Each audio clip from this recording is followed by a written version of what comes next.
Hi hello welcome to mixed talks. Raid సినిమా బాలీవుడ్లో మంచి హిట్ అయ్యింది. దానికి సీక్వెల్గా రేడ్ 2 వచ్చింది.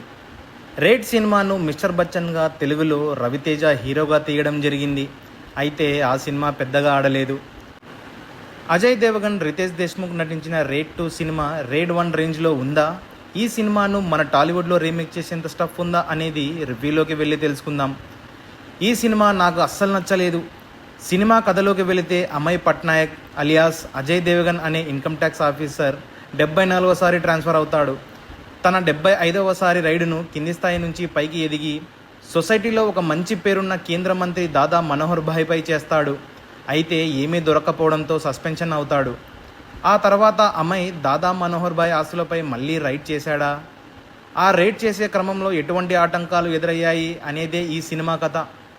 సినిమా ప్లస్ పాయింట్ విషయానికి వస్తే అజయ్ దేవగన్ సీరియస్ పాత్రలో ఒక ఆఫీసర్గా రేడ్ సినిమా మాదిరిగానే ఈ సినిమాలో కూడా జీవించేశాడు.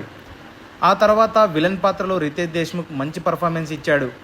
ఇక అంతే, ఇంకేమీ సినిమాలో చెప్పుకోదగ్గవి లేవు. Routine story, screenplay bore కొట్టిస్తుంది, విసుగు తెప్పిస్తుంది. లాగ్ సీన్లు కూడా చాలా ఉన్నాయి. ఇంటర్వల్ బాగాలేదు, క్లైమాక్స్ కూడా బాగాలేదు. చెప్పుకోదగ్గ అంశాలు ఏమీ లేవు. థ్రిల్లింగ్ ఎలిమెంట్స్ లేవు, ట్విస్టులు లేవు. మ్యూజిక్ కూడా పెద్దగా వర్కౌట్ కాలేదు. కెమెరా పనితనం కొద్దిగా బాగుందంతే. ఈ సినిమాకు నా రేటింగ్ 2.